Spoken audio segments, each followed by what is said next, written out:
Il n'est pas besoin d'être expert pour constater par exemple que ces pneus-là ne sont pas aux normes.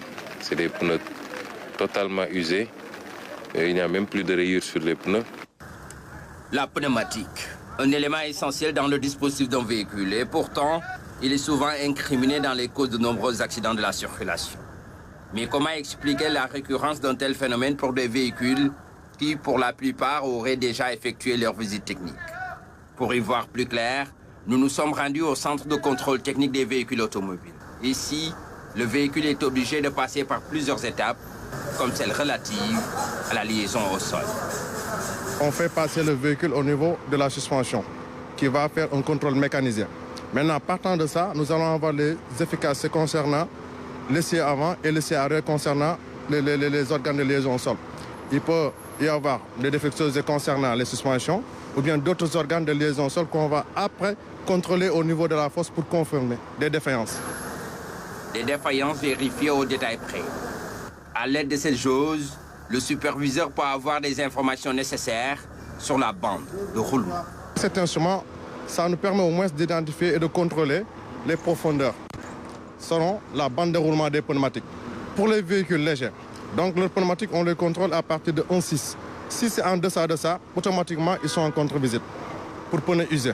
Donc si c'est pour les poids lourds, c'est 3 mm. Donc si en deçà de 3 000, ça veut dire 2,9 mm, ils sont en contre-visite.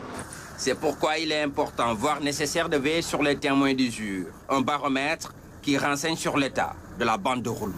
Vérifier le témoin d'usure qui est sur la bande de roulement pour voir effectivement est-ce qu'il y a une bonne adhérence de l'état de la pneumatique. Ça leur permet d'avoir une bonne efficacité de freinage. Aujourd'hui, il y a la validité déjà de la pneumatique parce qu'ils arrivent de voir que les pneumatiques sont variées. Il nous arrive de constater au niveau du contrôle technique que certains pneumatiques sont déjà variés. La durée de vie est dépassée. C'est l'exemple de ce véhicule où le propriétaire a été invité à repasser. Motif, pneu défectueux. C'est bien de le signaler avant, de rouler comme ça, c'est pas sûr. Voilà. Il y a une déformation axe central au niveau des pneus. Bon, c'est imprudent, quoi. Voilà. C'est à saluer. Voilà. En cette période d'hivernage où la chaussée est naturellement glissante, la prudence doit être de mise. Vérifier tout sur le véhicule, organes, surtout la pneumatique, c'est plus qu'important, surtout en cette période où les chaussées deviennent très glissantes à cause de la pluie.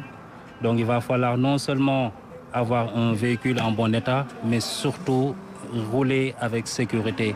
Rouler prudemment, tout en respectant tout ce qui est panneau de signalisation. En cette période d'hivernage, c'est très important, surtout côté visibilité.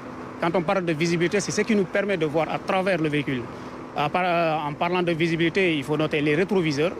Les deux rétroviseurs avant gauche, avant droite, c'est très très important. Et puis le pare-brise.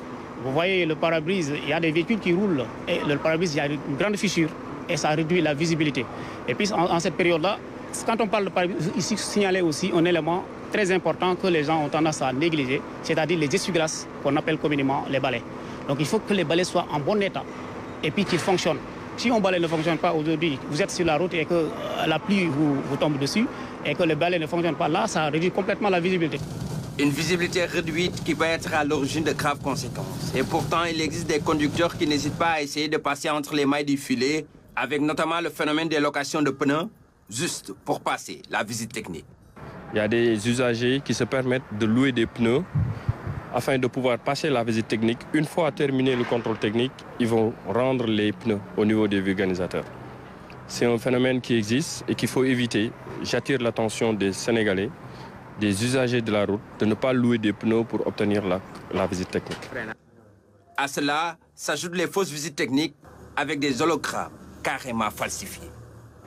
Effectivement, il nous est arrivé de découvrir qu'il y a des fausses visites techniques, des hologrammes qui ne sont pas du centre de contrôle technique en circulation.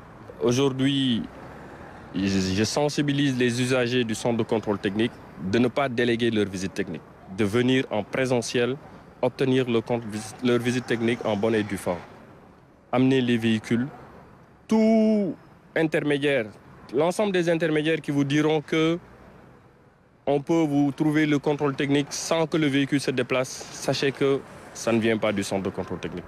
Parce que la présence du véhicule est obligatoire au niveau du centre de contrôle technique. Une mise en garde, un message clair, synonyme de sensibilisation. Mais une question mérite d'être soulevée. Comment réglementer la vente des pneus d'occasion